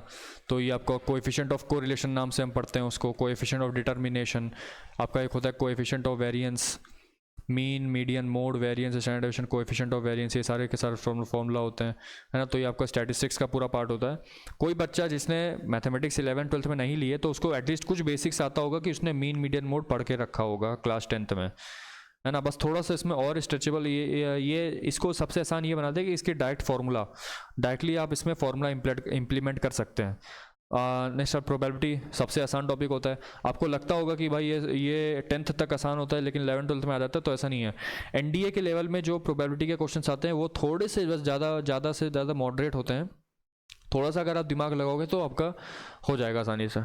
Random experiment outcomes and associated sample events mutually exclusive, ये वाला इंपॉर्टेंट होता है। Mutually exclusive and exhaustive events, ये अच्छे से देखिएगा। इम्पॉसिबल यूनियन एंड इंटरसेक्शन, ये वाला भी इंपॉर्टेंट रखता है, union and intersection of events. Complementary events, supplementary events, elementary and composite events, definition of probability, classical and statistical examples, अब क्लासिकल एंड स्टैटिस्टिकल एग्जांपल्स का मतलब यहाँ पे होता है कि आपको जैसे मोस्ट 99.9% केसेस में आपको सिर्फ दो ही एग्जांपल्स बनते हैं, या तो डाइस पे बनेगा या तो कॉइन पे बनेगा। इन दोनों के अलावा और किसी पे बन ही नहीं सकता, है ना, इन दोनों के अलावा और किसी पे बन नहीं सकता। Elementary theorems on probability, simple problems, conditional probability ये इंपॉर्टेंट रखती है, ये भी ज़्यादा इंपॉर्टेंट है। ये बेस थ्योरम, इसका एक सवाल तो फिक्स है, इसका एक सवाल हमेशा फिक्स है, एक ना एक सवाल तो आएगा ही आएगा, ये हमेशा का फिक्स है। चाहे JEE हो, इस साल 2024 में जो JEE एडवांस का पेपर होता है उसमें उन्होंने डायरेक्ट बेस थ्योरम का एक क्वेश्चन रखा था। अगर आप उसका पेपर लगाओगे तो पेपर अगर आप उसका देखोगे तो सबसे पहला क्वेश्चन पेपर 1 का जो सबसे पहला क्वेश्चन था JEE एडवांस का, वो बेस थ्योरम पर ही बेस था, और वो था आसान, बहुत आसान क्वेश्चन था। ठीक है, तो बेस थ्योरम अच्छे से प्रैक्टिस करी जाइए और आपके 2.5 मार्क्स पक्के करिए। आसान टॉपिक है, एक बार अगर आप उसमें थोड़ी सी लगा लोगे तो हो जाएगा। Simple problems, random variable as a function on sample space, binomial distribution, ये भी अच्छा, इसका भी अच्छा वेटेज आता है, ये भी अच्छा खासा बाइनोमियल डिस्ट्रीब्यूशन का अच्छा खासा आता है। इसमें आपको 2 फॉर्मूला याद रखने पड़ते हैं इसके, कौन कौन से, एक मीन का, एक इसमें भी इसमें मीन चलता है और इसमें वेरिएंस चलता है और स्टैंडर्ड डेविएशन चलता है ना। जैसे इसका फॉर्मूला होता है NP, इसका होता है NPQ, और इसका क्या होता है √/NPQ। Examples of random experiments giving rise to binomial distribution. तो ये जो है आपका जो पूरे मैथमेटिक्स के सेक्शन में सबसे ज़्यादा scoring topic statistics and probability का होता है। ठीक है, तो यहाँ तक जो है हमने तो NDA का जो ऑफिशियल नोटिफिकेशन का जो सिलेबस आता है वो हमने डिस्कस किया। अब हम जा रहे हैं इसके ओवरव्यू पे बात करने, है ना। अब हम इसका एक आउटलाइन बनाएंगे, इसका एनालिसिस, डेप्थ इन एनालिसिस करेंगे। ठीक है, तो देखिए ये आया हमारे पास स्लाइड, इसका स्लाइड क्या कहता है, अगर आप देखोगे तो ये आपको दिखाएगा कि हाँ, अब देखो यहाँ पे जो जितने भी ईयर लिखे हुए हैं, तो जैसे 2019 का जो फर्स्ट NDA पेपर, फिर सेकंड NDA पेपर, 2020 में चूंकि कोविड था तो हमारे सिर्फ एक पेपर हुआ था, 21 में ये 2 पेपर, फिर 22 में ये दोनों पेपर, 23 में ये दोनों पेपर। ठीक है, टॉपिक यहाँ पे ऐसे लिखे हुए हैं, algebra, matrix, determinant, trigonometry, 2D 3D, vector, differential calculus, integral calculus, probability और स्टैटिस्टिक्स। अच्छा, ये तो यहाँ पे नंबर्स लिखे हुए हैं, लेकिन नंबर्स थोड़े से कॉम्प्लेक्स होते हैं, तो हम इसको जो है ना, अब हम इसको पार्ट्स में डिवाइड कर देते हैं। नंबर्स आपके लिए कॉम्प्लेक्स है तो हम इसको पार्ट्स में डिवाइड कर देते हैं। कैसे, तो मैं क्या करूँगा, मैं यहाँ पे पार्ट्स वाइज आपको समझाऊंगा। यहाँ से लेकर यहाँ तक, ये इतने दूर का, इसको हम बोलेंगे अब से पार्ट A। ठीक है ना, इसको मैं अभी इसके बाद से, इस स्लाइड के बाद से मैं इसको बोलूँगा पार्ट A, और यहाँ से लेकर यहाँ तक इसको मैं बोलूँगा पार्ट B। ठीक है, यहाँ से लेकर यहाँ तक इसको बोलूँगा मैं पार्ट C, और यहाँ से लेकर यहाँ तक बोलूँगा पार्ट D। जब हम अपनी स्टडी कर रहे होते हैं, जब हम कोई सब्जेक्ट पढ़ते हैं, तो हम ऐसा नहीं करते कि हम कोई भी रैंडमली चैप्टर उठाया और उसको पढ़ना शुरू कर दिया, फिर कोई रैंडम चैप्टर उठाया उसको पढ़ना शुरू कर दिया। अगर आप ऐसे पढ़ोगे तो आप कुछ भी नहीं समझ पाओगे, कुछ भी नहीं, है ना। तो इसलिए उस सब्जेक्ट को हम पार्ट्स में तोड़ते हैं, एक पार्ट का इतना है, फिर दूसरा पार्ट इतना है, तीसरा पार्ट है इतना, चौथा, या जितने भी पार्ट्स हैं उनको हम पहले पार्ट्स में सेग्रीगेट करते हैं। फिर उस सेग्रीगेशन के बाद, उसके बाद हम उसके टॉपिक्स को उठा के पढ़ते हैं, जिससे कि हमारा एटलीस्ट इतना क्लियर रहता है कि हाँ, हम सही डायरेक्शन में जा रहे हैं, सही अप्रोच में जा रहे हैं, है ना। अप्रोच बहुत बड़ी चीज़ होती है, किसी भी सिलेबस को पढ़ने के लिए अप्रोच बहुत बड़ी चीज़ होती है। शुरुआत में यदि आपने अप्रोच सही लगाया है, आपने टॉपिक्स का सेग्रीगेशन करके उसको सिस्टम वाइज पढ़ना शुरू किया, तो आपके लिए सही होगा। इसलिए मैंने इसको 4 फेजेस में, 4 पार्ट्स में इसको बांटा हुआ है। ठीक है, पहला पार्ट में हमारा एल्जेब्रा, मैट्रिक्स, डिटरमिनेंट और ट्रिग्नोमेट्री आता है, जिसमें ज़्यादा नंबर थ्योरी के ज़्यादा सवाल होते हैं, बेसिक मैथमेटिक्स के ज़्यादा, या कह दो कि जैसे नंबर थ्योरी से ज़्यादा सवाल आते हैं। दूसरा जो पार्ट आता है वो आता है हमारा 2D 3D और वेक्टर का। मतलब नॉर्मली इस वाले पार्ट में हम कोऑर्डिनेट ज्योमेट्री की ज़्यादा बात करेंगे। कोऑर्डिनेट ज्योमेट्री में हमारा 2D आता है, 3D आता है और वेक्टर आ जाता है। पार्ट C में हम बात करेंगे कैलकुलस की। कैलकुलस फर्दर 2 में डिवाइड होता है, डिफरेंशियल कैलकुलस और इंटीग्रल कैलकुलस। और पार्ट D में हम बात करेंगे जो हमारा लास्ट वाला होता है प्रोबेबिलिटी और स्टैटिस्टिक्स, है ना। तो हमने यहाँ पे जितने भी हमारे मैथमेटिक्स में जितने भी टॉपिक्स होते हैं पूरे क्लास 11th और क्लास 12th का, उसको हमने पूरे 4 पार्ट्स में डिवाइड किया है, ताकि आपको एक ईजीनेस हो सके, आपको एक अच्छा सा एनालिसिस मिल सके, आपको टॉपिक्स को सेग्रीगेट करने में आसानी हो। ठीक है, तो अब देखो अगर हम एक ट्रेंड देखें तो एलजेब्रा देखो 120, देखो ये जितने भी नंबर्स लिखे हो ना, ये सारे नंबर्स ये बताते हैं कि उस साल कितने क्वेश्चन पूछे गए उस टॉपिक से। जैसे 2019 का जो फर्स्ट पेपर हुआ उसमें एलजेब्रा में 25 क्वेश्चन पूछे गए, फिर 2019 के सेकंड में 37 पूछ लिए गए। बताओ, सीधे जंप किया। फिर यहाँ पे कम किया इसने 20 किया, फिर इसने बढ़ाया 30, फिर 35, 31, 34, 26, 25। मतलब यदि मैं इसका एवरेज निकालता हूँ तो टोटल 30 क्वेश्चन आते हैं इसके। मतलब एक ओवर ऐसे देखें तो नॉर्मली 30 क्वेश्चन हमेशा पूछता है। फिर अगर आप इसका देखो तो इसमें जो मैट्रिक्स डिटरमिनेंट में ज़्यादा सवाल तो नहीं आते, 8, 5, 8, 10, 9, 10, 6, 9, 10 ऐसे ऐसे सवाल आते हैं। ट्रिग्नोमेट्री में भी कुछ उतना है, जैसे 22, 15 है ना, 22, 18, 8, 15, 16 नॉर्मली मतलब वही 15 के आसपास ये क्वेश्चंस रहते हैं। 15 के आसपास ये क्वेश्चन रहते हैं। जैसे 2D 3D में देखो तो एकदम एग्जैक्टली 10-5 देखो, 10-5, 10-5, 10-5, 10-5, 10-5, 10-5 ये सब जो है 6-4, 11-4। मतलब 2D 3D में तो इन्होंने पूरा फिक्स ही कर दिया है, पूरा फिक्स कर दिया कि भैया 2D 3D में 15 से ज़्यादा देंगे नहीं। यहाँ तक कि वेक्टर में भी देखो, वेक्टर में भी 5, 5, 5 ऑलमोस्ट ऑल जितने भी ईयर्स में अभी तक, पिछले अगर 5 ईयर्स की बात करें, लेटेस्ट एनालिसिस की बात करें तो 5, 5, 5 सब में वेक्टर में देखो हर में 5 क्वेश्चन है। यहाँ पे 6 हो जाएगा, मतलब एक आध दो बढ़ सकता है, लेकिन नॉर्मली देखो तो ये हर में 5 है, हर में 5 है। यहाँ 3D में देखो तो ये हर में 5 है, 2D में देखो तो ये हर में ऑलमोस्ट 10 है ना। तो 2D 3D और वेक्टर का तो फिक्स है कि भैया 20 क्वेश्चन से ज़्यादा देना ही नहीं है। 20 क्वेश्चन से ज़्यादा यूपीएससी देगा ही नहीं, वो देगा नहीं। 20 क्वेश्चन इनका फिक्स है। डिफरेंशियल कैलकुलस में देखो, कैलकुलस में डिफरेंशियल को ज़्यादा वेटेज होती है। जैसे इसमें 20, 20, 14, 16, 20। अगर आप हर में देखो, हर वाले में देखो तो ये डिफरेंशियल कैलकुलस जो है इंटीग्रल कैलकुलस से ज़्यादा होता है ये। और ये आर्ट्स स्टूडेंट्स को मदद कर सकता है, बिकॉज कैलकुलस में इंटीग्रेशन वाला जो पार्ट होता है वो थोड़ा सा डिफिकल्ट होता है as compare to differential, because उसमें कभी कभी हमसे डायरेक्टली डेरिवेटिव पूछ लेता है, तो वो आसानी से निकाला जा सकता है एज कम्पेयर टू इंटीग्रेशन। तो सो दैट्स वाई इसका जो वेटेज है डिफरेंशियल कैलकुलस का वो इंटीग्रल कैलकुलस से हमेशा ज़्यादा होता है। और प्रोबेबिलिटी स्टैटिस्टिक्स में तो इनका भी फिक्स है कि इनका जो है, इन दोनों का जो है नंबर ऑफ क्वेश्चन जो है 20 से ज़्यादा हो ही नहीं सकता। 20 से ज़्यादा ये कभी भी नहीं होगा, 20 से ज़्यादा ये कभी नहीं हो सकता, है ना। जैसे 2D 3D वेक्टर का इन्होंने फिक्स किया और प्रोबेबिलिटी और स्टैटिस्टिक्स का इन लोगों ने फिक्स किया कि भैया 20 से ज़्यादा इनका सवाल नहीं देना है, 20 से ज़्यादा जो है इनका सवाल नहीं देना है बस, है ना। और यही बात होती है कि यूपीएससी एनडीए पेपर को यही बात खास बनाती है कि जो पेपर होता है ना उनका, वो एकदम ग्रुप वाइज में चलता है। और जैसे मैंने यहाँ पे parts A, part B, part C, part D लिखे हैं, तो आप ये देख के मतलब चौंक जाओगे कि नॉर्मली, मतलब ऐसा एग्जैक्टली नहीं, नॉर्मली ये पैटर्न देखा गया है कि क्वेश्चन नंबर 1 से लेकर क्वेश्चन नंबर 50 तक, क्वेश्चन नंबर 1 से लेकर क्वेश्चन नंबर 50 तक जो पार्ट ए है उन टाइप के क्वेश्चंस आते हैं। पार्ट ए हैं जो नॉर्मली उन्हीं टाइप के क्वेश्चंस आते हैं। फिर क्वेश्चन नंबर 51 से लेकर 70 तक ये जो टोटल 20 क्वेश्चंस आते हैं, 20 क्वेश्चंस वो बेसिकली पार्ट बी से पार्ट बी में आते हैं, है ना। 2D 3D वेक्टर नॉर्मली ये देखा गया है। उसके बाद पार्ट सी में यदि बात करें तो पार्ट सी में 71 से लेकर 100, अभी मैं सब लिख दूंगा, 71 से लेकर 100 तक ये जितने भी हैं कैलकुलस के 30 क्वेश्चंस फिक्स हैं, आना फिक्स हैं ऑन एन एवरेज, फिक्स है पूरा। और लास्ट में जो 20 क्वेश्चंस बचते हैं 101 से लेकर 120 तक, उनका भी आना फिक्स है कि हाँ इसके जो है क्वेश्चंस आते हैं। आप इसका स्क्रीनशॉट ले लो और इसको देख के लगा लो कि हाँ भाई किस किस टॉपिक पे मैं ज़्यादा फोकस करूँ, कहाँ से ज़्यादा मार्क्स आते हैं। तो यदि मैं इन तीनों का जो है एवरेज निकालता हूँ, है ना, एलजेब्रा का मैं यदि निकालूँ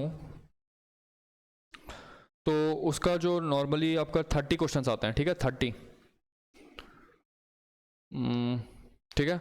और मैट्रिक्स डिटरमिनेंट का यदि निकाले 30 ना मान के चलो तो उसको मान लो तुम 28 आता है, ठीक है ना। 28 कर दो उसको, 28 इसका जो है ऑन एन एवरेज आता ही आता है। और इसका जो है मैट्रिक्स डिटरमिनेंट का 7 आते हैं ऑल जनरली, है ना। और ट्रिग्नोमेट्री के नॉर्मली 15 क्वेश्चंस आते हैं। इन तीनों को जब हम क्लब करेंगे तो टॉप 50 क्वेश्चंस बनते हैं, 50, ठीक है। उसके बाद अगर इसकी बात करें इन दोनों की, दूसरा पेन ले लेते हैं। यहाँ पे अगर मैं इन दोनों की बात करूँ, ये मतलब इन तीनों टॉपिक्स की, तो इन तीनों टॉपिक्स में इसके हमेशा 10 आएंगे, इसके हमेशा 5 आएंगे और इसके भी हमेशा 5 आएंगे। इन तीनों का टोटल जो है आपका 20 क्वेश्चन आते हैं। डिफरेंशियल और कैलकुलस की बात करें तो कैलकुलस में हमेशा जो है मेरा, अगर इसका मैं एवरेज निकालूँ डिफरेंशियल का, तो ये टोटल जो आपका आ रहा है ये आपका 20 आ रहा है, और इसका आपका कितना आ रहा है, अगर आप इंटीग्रल की बात करो तो ये देख लो 10 आ रहा है, ठीक है। तो इसके 20 और 10, तो टोटल इसके हमेशा 30 क्वेश्चन आने ही आने हैं। और प्रोबेबिलिटी स्टैटिस्टिक्स की बात करें तो मैं यहाँ पे 10 और 10 लेके चल सकता हूँ कि हाँ भाई 10 क्वेश्चन इसके आते हैं, 10 क्वेश्चन इसके आते हैं, तो टोटल 20। सबको ऐड करोगे तो ये टोटल 120 बन जाता है, ठीक है। तो है ना, इसको आप एक इसका ओवरव्यू आपने देखा कि कहाँ से किस टॉपिक को ज़्यादा वेटेज मिल रहा है, किसको कम वेटेज मिल रहा है, किसका कितने क्वेश्चंस आ रहे हैं और कहाँ पे हमको फोकस करना है, ठीक है। नेक्स्ट स्लाइड पे आते हैं। तो देखो मैंने यहाँ पे part A, part B, part C, part D करके यहाँ पे आपके लिए बना रखा है। तो पार्ट ए में जो मैंने आपको बताया था कि कौन कौन से टॉपिक होते हैं हमारे, अलजेब्रा का, मैट्रिक्स डिटरमिनेंट का और ट्रिग्नोमेट्री का। तो टोटल जो है मेरे पास टोटल 50 क्वेश्चंस होते हैं, टोटल 50 क्वेश्चंस, ठीक है। यहाँ पे टोटल यहाँ पे कितने होते हैं, पार्ट बी में हमारे 20 क्वेश्चंस होते हैं, 20 क्वेश्चंस। यहाँ पे हमारे 30 क्वेश्चंस होते हैं और यहाँ पे मेरे 20 क्वेश्चंस होते हैं, ठीक है। और यूपीएससी का जो मैथमेटिक्स का पेपर है एनडीए का, उसमें खास बात यह है कि बुकलेट कोड ए में है ना, सिर्फ ये मैं ए की बात कर रहा हूँ, जिन जिन कैंडिडेट्स को बुकलेट कोड ए मिलती है, ए वाली है ना, जैसे टॉप पे यहाँ पे हमेशा ए लिखा होता है किसी भी बुकलेट कोड का, तो जिन भी कैंडिडेट्स को बुकलेट कोड ए मिलता है उसमें ना एक खास बात आपको देखने को मिलेगी कि जो क्वेश्चन नंबर 1 से लेकर क्वेश्चन नंबर 50, अप्रॉक्स मैं बोल रहा हूँ, अप्रॉक्स, एग्जैक्टली नहीं, अप्रॉक्स, क्वेश्चन नंबर 1 से लेकर क्वेश्चन नंबर 50 तक सिर्फ इसी के क्वेश्चंस रहेंगे पार्ट ए के। फिर क्वेश्चन नंबर 51 से लेकर क्वेश्चन नंबर 70 तक जो 20 क्वेश्चंस होंगे हमारे पास, वो अप्रॉक्सीमेटली जो है पार्ट बी के रहेंगे। 71 से लेकर 100 तक जो 30 क्वेश्चंस होंगे वो पार्ट सी के रहेंगे। और पार्ट डी वाला है ना, पार्ट सी आपका क्या था, कैलकुलस का था, पार्ट बी आपका था 3D 2D वेक्टर का, पार्ट डी आपका स्टैटिस्टिक्स और प्रोबेबिलिटी का। लास्ट के जो 20 क्वेश्चंस होते हैं वो इसी के होते हैं। लेकिन आप याद रखिएगा कि ये सिर्फ बुकलेट कोड ए के लिए है, बी सी डी के लिए नहीं है, बिकॉज बी सी डी में ऑर्डर थोड़े से जम्बल्ड अप हो जाते हैं, है ना। तो ये आपका अप्रॉक्सीमेटली इसकी बात कर रहे हैं, है ना, ये भी आपका अप्रॉक्सीमेटली होता है, ये वाला भी, ठीक है। अच्छा, अगर हम इसके परसेंटेज की बात करें तो टोटल पार्ट ए का जो है नॉर्मली 45% क्वेश्चंस आते हैं, 45% क्वेश्चंस 45% आते हैं। इसका आपका वेटेज है 15% का, है ना, इसका आपका जो है 25% का वेटेज है, और इसमें जो है आपका 15% का वेटेज है टोटल, ठीक है। और हमने ऑलरेडी देख लिया पार्ट ए में जो 30 या फिर आपका तो 28 प्लस 7 प्लस 15 का कंसेप्ट चलता है यहाँ पे। पार्ट बी में जो हमारे 3 पार्ट्स आते हैं वहाँ पे 10 प्लस 5 का कंसेप्ट चलता है, 10 प्लस 5 का। पार्ट सी की बात करें तो जो 30 क्वेश्चंस डिफरेंशियल और इससे इंटीग्रल से आते हैं वो 20 प्लस 10 के बेस पे आते हैं। और पार्ट डी की बात करें तो ये 10 प्लस 10 के बेसिस पे आता है, ठीक है। तो ये था जो एक ओवरव्यू मैंने आपको दिया कि हाँ ये होता है ना। यहाँ पे हमने पूरे सिलेबस का जो है डिटेल्ड कंप्लीट ब्रेकडाउन किया, पार्ट ए में क्या क्या है, पार्ट बी में क्या क्या है, पार्ट सी में क्या है, पार्ट डी में क्या है, कितने क्वेश्चन आते हैं, है ना, ये सब आपको देखना पड़ेगा। नेक्स्ट पे आओ। अब देखो मैंने यहाँ पे भी 2-3 स्लाइड्स और बनाई है। जैसे पार्ट ए में मेरे पास अलजेब्रा हो जाएगा, मैट्रिक्स डिटरमिनेंट, ट्रिग्नोमेट्री। अलजेब्रा के टोटल कितने क्वेश्चन आते हैं, टोटल यहाँ पे 28 के आसपास, नियरली 28 बोल रहा हूँ। फिर यहाँ पे इसके 7 आते हैं, यहाँ पे इसके 15 आते हैं, ठीक है। अलजेब्रा में जो मेजर टॉपिक्स है मेरे पास वो कौन कौन से हो जाते हैं, बेसिक मैथ्स, यहाँ पे मैं लिख देता हूँ, जैसे बेसिक मैथ्स हो जाएगा, बेसिक मैथ्स एंड लॉग की प्रॉपर्टीज़ आती हैं, है ना। यहाँ पे आपका क्वाड्रेटिक इक्वेशंस, क्वाड्रेटिक हो जाएगा, कॉम्प्लेक्स, क्वाड्रेटिक हो गया, कॉम्प्लेक्स हो जाएगा, permutation, combination, PNC, binomial theorem, binomial, set theory, set theory या रिलेशंस कह दो, set theory, relations, binary number, binary, interconversion, ये सब आपका आता है अलजेब्रा में। मैट्रिक्स डिटरमिनेंट की बात करें तो आपका types of matrix, types of matrix, determinant of matrix, determinant, properties of determinant, properties of determinant ये आता है। फिर आपका आता है एडजॉइंट, एडजॉइंट, ट्रांसपोज, है ना, फिर इनवर्स, और लास्ट में आपका आता है क्रेमर्स रूल, क्रैमर्स, ये इंपॉर्टेंट रखता है क्रैमर्स रूल, है ना। ट्रिग्नोमेट्री बात करें तो आपकी ट्रिग्नोमेट्रिक इक्वेशंस, ट्रिग्नोमेट्रिक इक्वेशंस और आइडेंटिटीज याद होनी चाहिए, सब मल्टीपल एंगल्स, सब मल्टीपल एंगल्स, हाइट्स, डिस्टेंसेस, है ना, जो इसके एप्लीकेशंस होते हैं ये भी इंपॉर्टेंट होता है, Heights and distances, solution of triangles,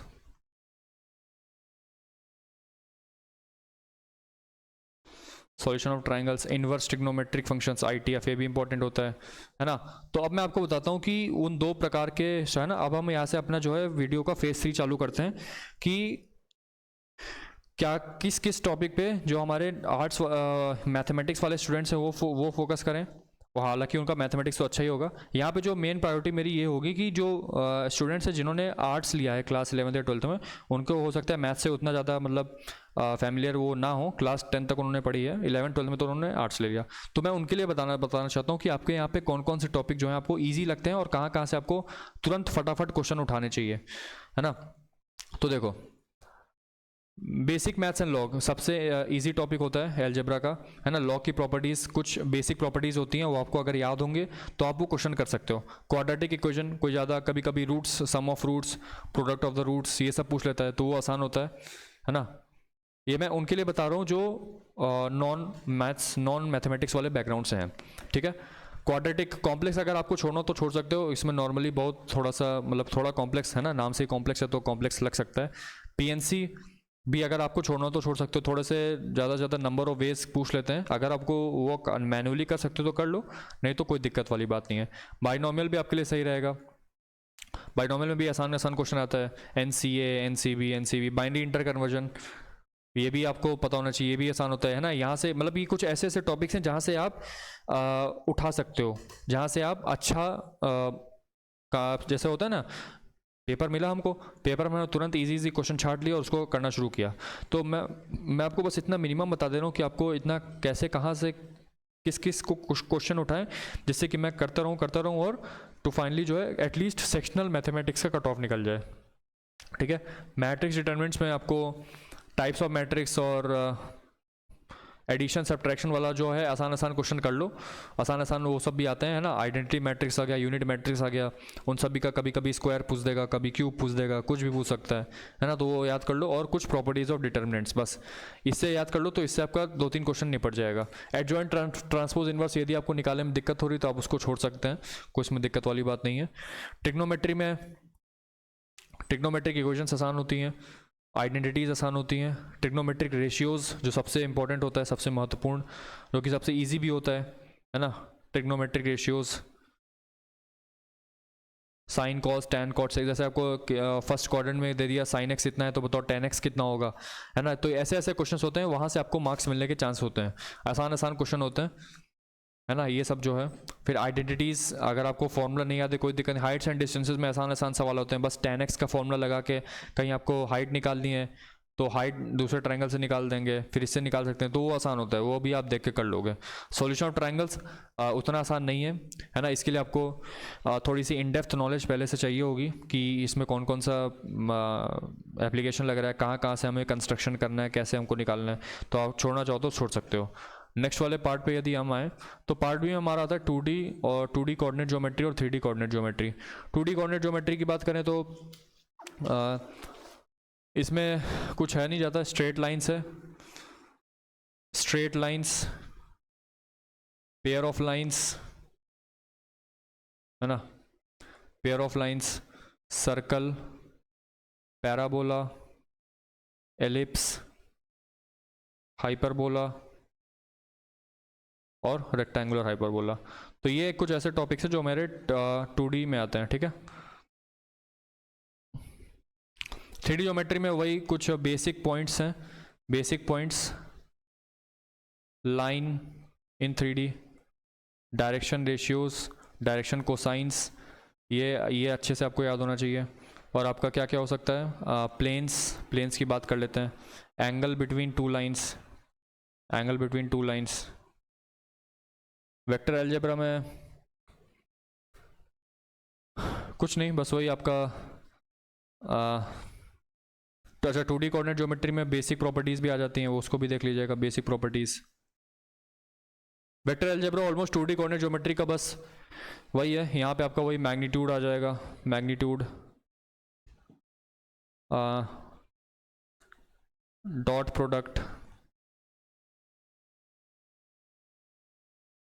है ना, डॉट प्रोडक्ट आ जाएगा, फिर क्रॉस प्रोडक्ट आ सकता है, डॉट प्रोडक्ट आ जाएगा, क्रॉस प्रोडक्ट, एप्लीकेशन, ये सब आपको ध्यान रखना है। तो इसमें आप क्या क्या इजी टॉपिक छाट सकते हो, जैसे बेसिक प्रॉपर्टीज आप सभी को पता है ना, जैसे distance between 2 points, section formula, distance between a point and a line, distance between 2 parallel lines, तो ये सब आपका बेसिक प्रॉपर्टीज में आ जाता है। फिर स्ट्रेट लाइंस में कुछ इक्वेशंस, वो सब भी आपको याद होनी चाहिए, है ना, वो भी आसान होती है, कुछ ज़्यादा उतनी कठिन नहीं होती। और जैसे y equal to M X plus C, Y minus Y one is equal to M into X minus X one, और भी वो बहुत सारी होती हैं। पेयर ऑफ लाइन्स अगर आपको नहीं अच्छे से नहीं आ रहा तो इसको छोड़ सकते हो, उसमें कोई दिक्कत वाली बात नहीं है। पैराबोला, एलिप्स और हाइपरबोला में कोई ज़्यादा स्टैंडर्ड या कोई ज़्यादा डिफिकल्ट टफ सवाल नहीं आता है, इसमें बस आपका जो है इसेंट्रिसिटी पे वर्क करता है, इसेंट्रिसिटी पे ज़्यादा फॉर्मूला आता है इसके, अभी तक जो हम एनालिसिस किया गया है उसके हिसाब से इसेंट्रिसिटी का ज़्यादा फॉर्मूला आता है। रेक्टेंगुलर हाइपरबोला भी एक आता है, उसका तो वैसे कुछ नहीं होता है। जैसे हाइपरबोला की इक्वेशन होती है X square upon A square minus Y square upon B square equal to 1। इस केस में बस रेक्टेंगुलर हाइपरबोला क्या होता है, ए की वैल्यू बी के बराबर हो जाती है ना, यहाँ पे अगर आप रखोगे तो वही आपको मिल जाएगा X square minus Y square is equal to A square, तो आपका रेक्टेंगुलर हाइपरबोला का वो होता है। 3D कोऑर्डिनेट ज्योमेट्री की बात करें तो बेसिक पॉइंट्स में आपका जैसे डिस्टेंस बिटवीन 2 पॉइंट्स आ जाएगा, है ना, सेक्शन फॉर्मूला आ जाता है, जैसे हम 2D में करते हैं वही हम 3D में भी कर रहे हैं, सेक्शन फॉर्मूला आ गया, डिस्टेंस बिटवीन 2 पॉइंट्स आ गया, कार्टेशियन कोऑर्डिनेट्स आ गए, स्पेस वाले कोऑर्डिनेट्स आ गए, लाइन इन 3D। इसमें DR और DC अगर आप याद कर लोगे तो एक आध दो क्वेश्चन निकल सकता है आपका, DR direction ratio, DC direction cosines, plane और एंगल बिटवीन टू लाइन्स, ये भी बहुत इंपॉर्टेंट होता है। इसका तो डायरेक्ट फॉर्मूला होता है, अगर फॉर्मूला याद हो जाए तो अगर कोई दो लाइन्स दी हुई तो उनके बीच का आप एंगल निकाल सकते हो इवन इन 3D, ठीक है। वेक्टर अलजेब्रा में बात करें तो ये थोड़ा सा कंफ्यूजिंग टॉपिक होता है ना, बस यहाँ पे मैग्नीट्यूड वाला अगर आप याद कर सकते हो तो कर लो, जैसे कोई वेक्टर दिया हो तो अगर आप उसका क्रॉस या डॉट प्रोडक्ट निकालो तो वो आपको करने आना चाहिए, तो उसका मैग्नीट्यूड निकाल लेना चाहिए, तो ये सब उनके लिए होता है। हालांकि ये थोड़ा सा अपर लेवल होता है, लेकिन अगर आप करना चाहो तो आप कर सकते हैं इसको। पार्ट सी में हमारा आता है कैलकुलस में हमारा आता है डिफरेंशियल और इंटीग्रल, है ना। डिफरेंशियल कैलकुलस ज़्यादा आसान होगा, तो मैं प्रीफर करूँगा कि जो हमारे आर्ट्स वाले स्टूडेंट्स हैं वो डिफरेंशियल कैलकुलस पे ज़्यादा फोकस करें, ठीक है। इसमें आपका आता है फंक्शंस, है ना, इसको मैं ब्लू पेन से लिख देता हूँ, functions, limits, continuity plus differentiability, method of differentiation, इस पूरे डिफरेंशियल कैलकुलस का सबसे आसान टॉपिक है ये। फिर यहाँ पे आता है एप्लीकेशन ऑफ डेरिवेटिव्स, देखो इसमें आसान क्या क्या है, इसमें आसान है आपका मेथड ऑफ डिफरेंशियल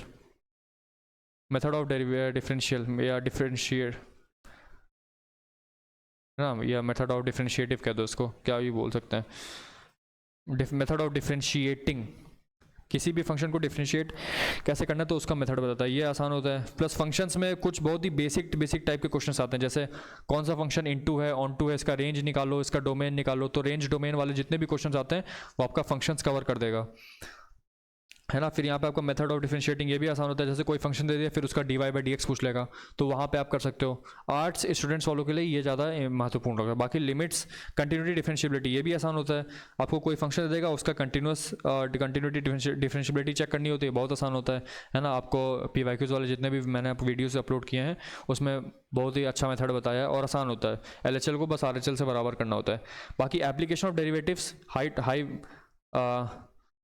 मतलब टफ होता है ना, ये वाला थोड़ा सा टफ होता है, तो मैं इसको रिकमेंड करूँगा कि आप इसको छोड़ दो, कि कुछ कुछ ऐसे सवाल आते हैं जो बिल्कुल टाइम खाने वाले होते हैं, तो आप इसमें अपना टाइम मत ख़राब करिए, है ना, उसकी जगह कुछ और कर लो, है ना। तो differential calculus is easy as compare to integral calculus, इस बात का ध्यान रखिएगा। इंटीग्रल कैलकुलस में आपका आता है इंडेफिनिट इंटीग्रेशन, डेफिनिट इंटीग्रेशन, फिर यहाँ पे आपका होता है एप्लीकेशन में बेसिकली वही आता है आपका एरिया अंडर द कर्व, और यहाँ पे फिर आता है आपका डिफरेंशियल इक्वेशन में भी आपका वही सब आ जाता है, जैसे ऑर्डर, डिग्री, फॉर्मेशन, टाइप, ये सब आपका आता है। तो वैसे तो ये इंडेफिनिट थोड़ा सा मुश्किल होता है, डेफिनेट भी थोड़ा सा मतलब मुश्किल ही होता है। इसमें जो सबसे आसान जो जहाँ से आप उठा सकते हैं, जहाँ से आप मार्क्स ले सकते हैं, वो बेसिकली ऑर्डर, डिग्री और टाइप्स, इन 3 में से उठा सकते हो। ऑर्डर डिग्री के अगर मैं मान के चलूँ कैलकुलस में यदि 10 सवाल हैं, तो ऑर्डर डिग्री के 2-3 सवाल तो होंगे ही होंगे।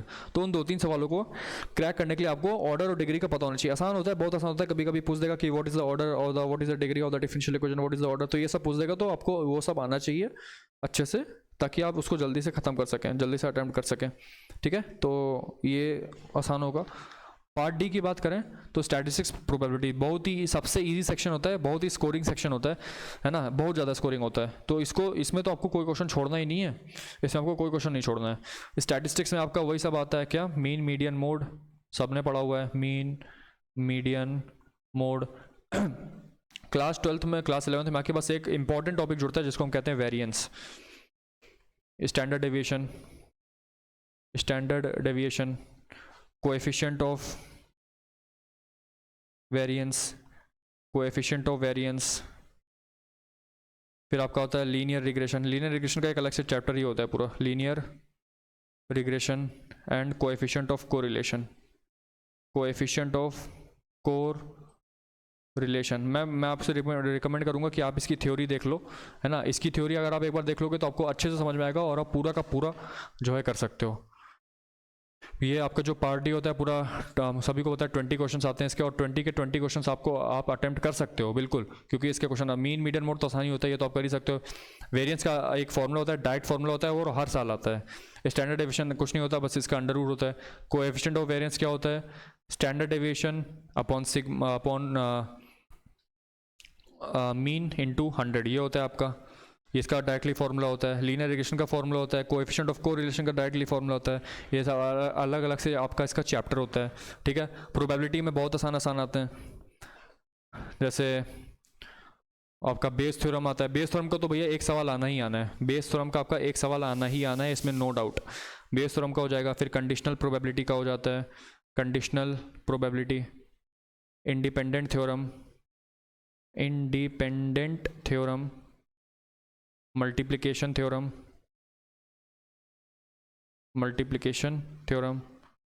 है ना। और क्या क्या आ सकता है, और जैसे म्यूचुअली एक्सक्लूसिव एंड एक्सक्लूसिव, सब के सब बहुत आसान topic, mutually exclusive and exhaustive events, ये आता है आपका। और बाइनोमियल और Bernoulli trial, random distribution, binomial oblique random trials, random distribution. Binomial distribution अलग होता है, रैंडम डिस्ट्रीब्यूशन अलग होता है। हालांकि क्वेश्चन में पूरे एनडीए पेपर में आपको सिर्फ बाइनोमियल डिस्ट्रीब्यूशन पे ही मार्क्स देखने को मिलेगा, है ना। तो इसमें बेस थ्योरम का एक सवाल आता है ना, हमेशा एक सवाल आता है, और आपको 2.5 मार्क्स देके जाएगा, तो उस पर अच्छी प्रैक्टिस कर लेना। कंडीशनल प्रोबेबिलिटी भी आसान होती है, इंडिपेंडेंट थ्योरम भी आसान होता है, ये भी आसान होता है, ये भी आसान होता है ना। मतलब इसके जो प्रोबेबिलिटी के जितने भी आपके क्वेश्चंस हैं वो सभी के सभी स्कोरिंग होते हैं। डाइस और जो इसका कॉइन का जो जितने भी केसेस आते हैं बहुत आसान केसेस देते हैं। कोई कॉइन को टॉस किया है, किसी डाइस को थ्रो किया, फिर इस नंबर के आने की प्रोबेबिलिटी कितनी है, इसकी प्रोबेबिलिटी कितनी है, कैसे क्या क्या होगा, तो ये सब जो है हमें यहाँ से हम जो बेसिकली इसको स्कोर कर सकते हैं, है ना। यहाँ से हम स्कोर कर सकते हैं। लास्ट का जो पार्ट डी वाला जो सेक्शन होता है वो स्कोरिंग ही होता है, चाहे आप मैथ स्टूडेंट से हैं चाहे नहीं है, आसान क्वेश्चन आते हैं और आप इसको कर सकते हो, ठीक है ना। तो ये मेरा ओवरव्यू था इसको देने का, part D, part C, part B, part A, है ना। तो ये सब आप देख लो, जो मैंने यहाँ पे रेड बॉक्सेस लगाए ना, जितने भी मैंने यहाँ पे रेड बॉक्सेस लगाए हैं वहाँ पे उन टॉपिक्स पे जो वीक स्टूडेंट्स हैं, मतलब वीक तो नहीं कहूँगा, जो नॉन मैथमेटिक्स के बैकग्राउंड से हैं, उन्हें इन जो जहाँ जहाँ पे बॉक्सेस लगे हुए हैं ना, उनको प्रैक्टिस कर लेना चाहिए, बिकॉज वो आसान होते हैं, स्कोरिंग होते हैं, ठीक है ना। ये जहाँ जहाँ पे मैंने यहाँ पे बॉक्सेस लगाए हुए हैं, functions, continuity, differentiability, method of differentiating, और जहाँ जहाँ पे जो नहीं हो सकता मैंने यहाँ पे लिख भी दिया है कि ये सब आपको, जहाँ जहाँ पे मैंने लिखा है वो सब आपको कर लेना चाहिए, ठीक है ना। ये सब आपको अच्छे से आना चाहिए। और बाकी जो मैथमेटिक्स वाले बैकग्राउंड हैं उनके लिए तो सब कुछ ऑलमोस्ट सब उन्होंने पढ़ा हुआ है अच्छे से, है ना, सब उनको आता है। तो आपको अब मैं आपको बताता हूँ कि सिली मिस्टेक्स होने के कहाँ चांसेस रहते हैं, कहाँ जो है चांसेस रहते हैं। तो जैसे लॉ की कुछ प्रॉपर्टी आप भूल गए, या फिर आपने गलत फॉर्मूला इम्प्लीमेंट कर दिया। फॉर एग्जांपल जैसे बहुत बच्चे क्या करते हैं, log a प्लस बी को लिख देते हैं log a plus log b, ये गलत होता है, ऐसे नहीं लिखा जाता, ये गलत होता है ना। ऐसे बहुत सारी सिली मिस्टेक्स होती हैं। जैसे आप मान के चलो स्टैटिस्टिक्स में यदि फॉर्मूला आप भूल गए, या फॉर्मूला आया लेकिन आप लगा नहीं पाए, या फिर फॉर्मूला आया आप लगाए लेकिन आपने गलत कैलकुलेशन किया, है ना, तो यहाँ बहुत सारे केसेस बन सकते हैं। ये जो लास्ट वाला पार्ट, डी वाला पार्ट है, इसमें बस पूरा कैलकुलेशन ही करना है और कुछ नहीं। थ्योरेटिकल सवाल कभी कभी आ जाते हैं, 3-4 सवाल, तो वो भी थोड़ा थ्योरी पढ़ के जाना। और प्रैक्टिकल में अगर उसके कैलकुलेशन की बात करें तो कैलकुलेशन मिस्टेक होने के चांसेस यहाँ पे ज़्यादा है, तो उस पर ध्यान रखिएगा। और पार्ट सी वाला कैलकुलस है, कैलकुलस भी अच्छा खासा वेटेज दे के जाता है। पार्ट बी में आपका यही सब आता है ना। जितना ज़्यादा हो सके उतना ज़्यादा इन सब चीज़ों को रिवाइज करिए। एसेंट्रिसिटी उसकी बात करिए। सर्कल में भी आपको ज़्यादा कुछ नहीं करना है, तो इसमें सेंटर और इतना एटलीस्ट इतना याद रख लो कि सेंटर और रेडियस, इन दोनों का कंसेप्ट याद रख लो, और general formula of the circles. तो इससे आपका जो ऑलमोस्ट सर्कल का 70 to 80% टॉपिक क्लियर हो जाएगा। 3D कोऑर्डिनेट में आपके basic points dr dc uc सब अच्छे से याद कर लो। Magnitude, dot product, cross product, applications में आपके मैंने आपको बोल दिया क्या क्या आता है आपका। जैसे ट्राइंगल का एरिया आ जाएगा, ट्राइंगल का एरिया, या फिर आप कह दो कि क्वाड्स का एरिया, है ना, पैरेललोग्राम का एरिया कह दो, या फिर क्वाड्स का एरिया कह दो। या और यहाँ पे 2 चीज़ें और आती है, जैसे पैरेललोपाइप्ड आता है, पैरेललोपाइप्ड कह दो, या फिर आप ये टेट्राहेड्रन कह दो। हालांकि वो एडवांस लेवल का होता है, इसमें तो नहीं आएगा, है ना। तो ये सब आपको ध्यान रख लेना चाहिए।